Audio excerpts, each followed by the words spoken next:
I was 100% confident that we were going to be able to bring dinosaurs back to life in a very credible way because they were so flawless and fluid, you know, from the original tests that Dennis Muren and ILM had made for me. I just didn't know whether the audiences were going to buy the re-emergence of dinosaurs in the 20th century. I just wasn't sure that concept, despite the popularity of Michael Crichton's book, was going to be as effective as a movie. I hoped it would, and I certainly was, you know, had my fingers crossed. But you never know about these things. You know, the audience decides for themselves. You know what this is? It's a dinosaur egg. The dinosaurs are breeding. I found a way.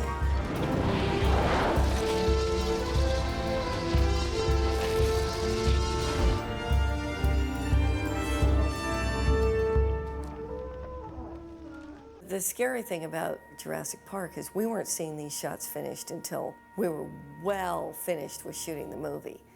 So it wasn't a matter of being able to say, gee, that could be better. Let's go back to Hawaii and redo this shot. We had to rely on the fact that it was going to work.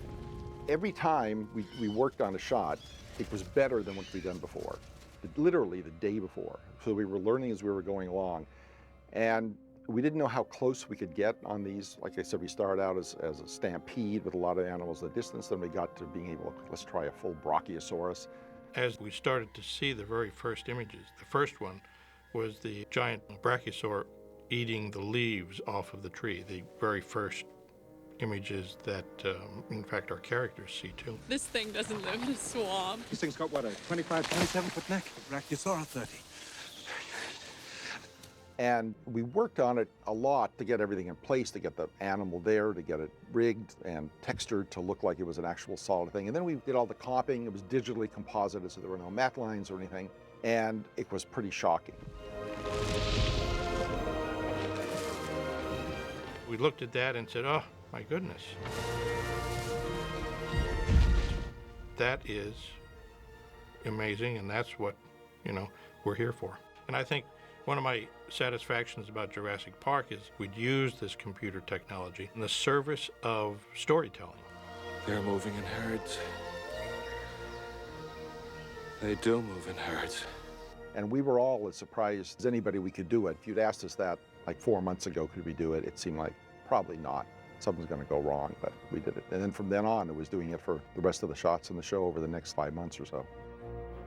While I was in principal photography on Schindler's List in Krakow, Poland, probably 4 times a week I was having big satellite teleconferences with the effects folks at ILM, and I was having to approve and make adjustments in all the effect shots. They could hear me, I could hear them, we couldn't see each other, but I had the images in real time right in front of me, and I could make all my value judgments that way. But for me, honestly, personally, if I had the choice, I would not have chosen to bifurcate my attention between Schindler's List and Jurassic Park, because that in itself was a very bipolar experience for me, to be shooting the story of the Holocaust and at the same time getting these effects of dinosaurs from an entirely different kind of a motion picture genre to look believable to audiences.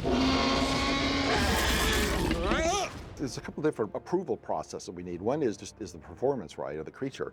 So we would usually do a wireframe in the computer graphic just over the background so that Steven could see how he's moving, but it didn't look at all real. Then we might do one that's a little harder, like plastic shelled, that you could see it even better. And then once we sort of have the animation looking right, then we would get into the actual renders and making the creature look like a solid object and moving right, and putting that into the background with all the different, you know, layers of rain and smoke and haze that we needed to do too.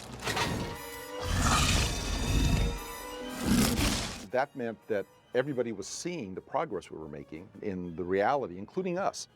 And it was literally, we didn't know we could do this. And so, okay, yes, we can. And we fed that back to Steven as he saw him, and he got bolder with the shots, and I got bolder with the shots. And by the end of the show, yeah, we can do a close-up of the Tyrannosaurus. So Steven comes up with this shot of 2 raptors jumping on the T-Rex. Something that we never, ever thought a month and a half earlier that we could have done.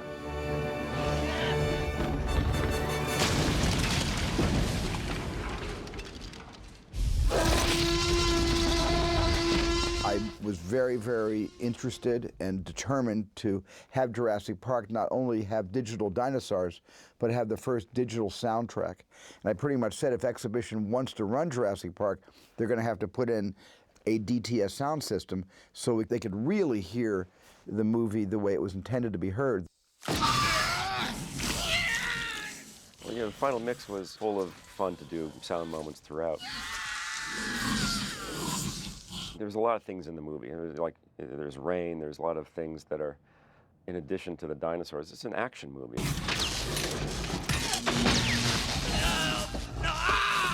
It takes place in an exotic locale, so great ambiances and birds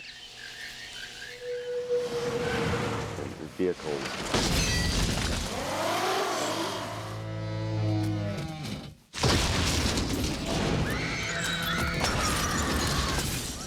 The T-Rex attack, the main road attack, no music, and it's all raining. So we had rain on every different surface you can imagine, including felt hat. What made it more difficult was Steven Spielberg was shooting Schindler's List when we were final mixing Jurassic Park. So he was on the set of Schindler's List. How he kept both those films in his mind, I don't know. What's really fun to me sometimes is just having something on a keyboard and performing it almost like music and watching the picture and giving it a try and seeing how it works. Gary Wrightsman and Gary Summers were my sound guys on Jurassic Park. And they pretty much were left to their own creative devices. But I would travel on weekends from Krakow to Paris, and Gary Wrightsman would meet me at a re-recording studio in Paris, and he would preview all the reels that he had mixed in California. So I really was watching the evolution of Jurassic Park coming together when I would listen to it and give notes on all the dub reels.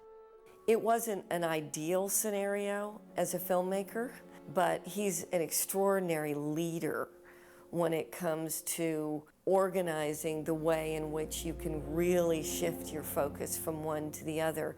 I was very involved, of course, as I am with all of my pictures with John Williams, and this was a great experience for both of us, but it was the only time in, I think, our many, many decades together that I was not able to attend the scoring sessions for Jurassic Park because I was making Schindler's List in Poland. So I had to receive the little cassettes and play them for myself. What I recall about the introduction of the music associated with the animals is that the first time the humans see them, a woman and a man, I think, and we have a long shot of this creature, which is actually very beautiful.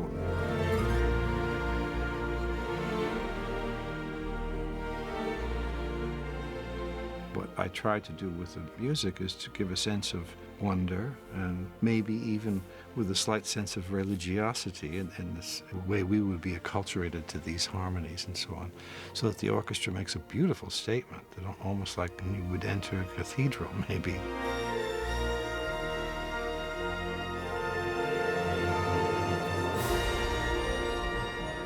So that was certainly clear in Steven's interpretation of that thing, and I certainly remember that particular musical moment as being one that was an opportunity to do just that, to give a sense that these animals were magnificent.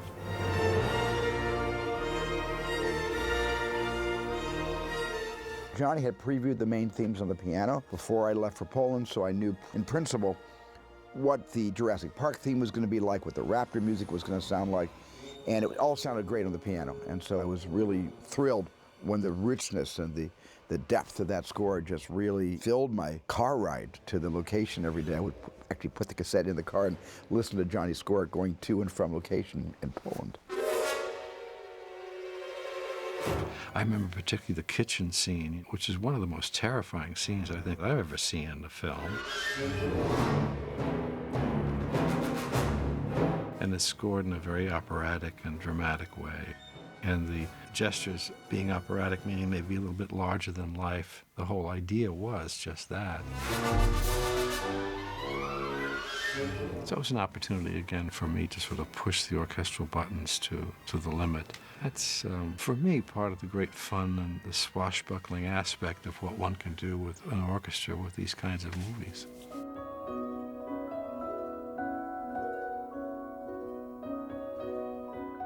used to listen to it and be like, this is unbelievable. This really is just like a beautiful piece of music, with or without the movie attached. But then when you see it with the movie and the way, you know, that it enhances moments like by like tenfold, you know, just suddenly it's a whole new level of magic.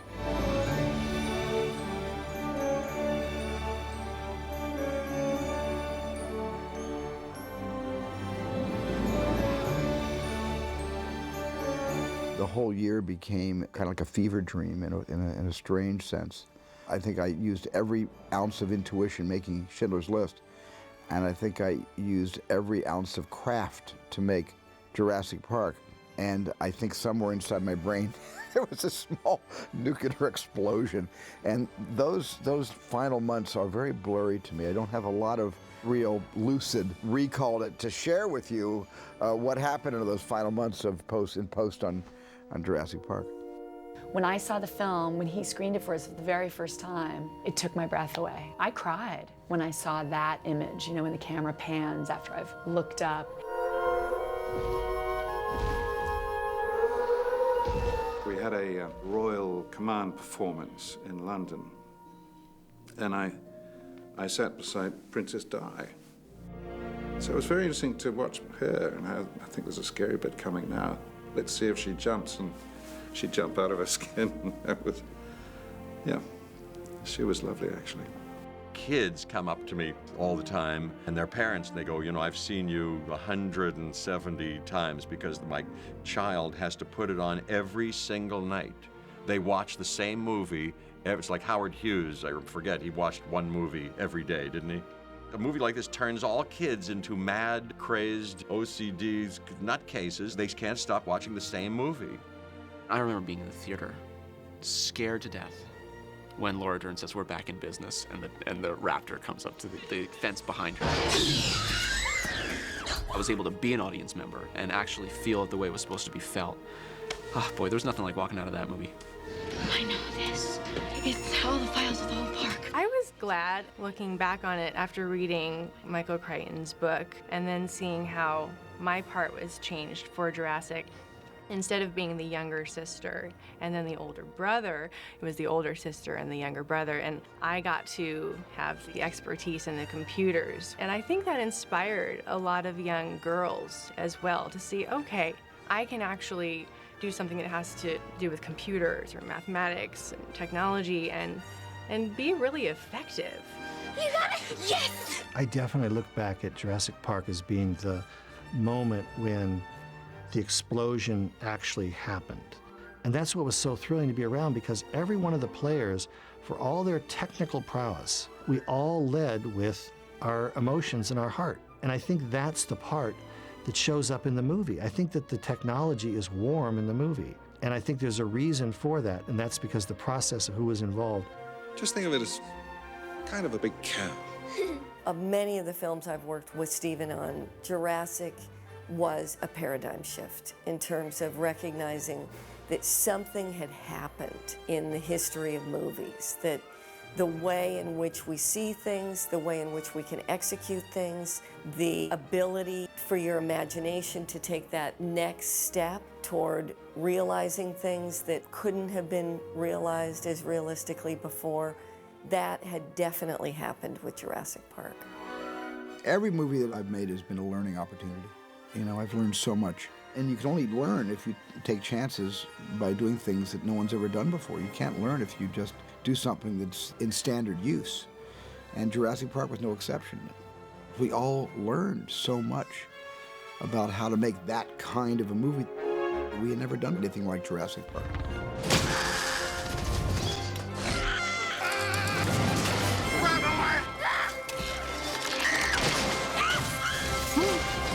My favorite dinosaur has always been the Triceratops. 3 horns are better than 1. Think they'll have that on the tour?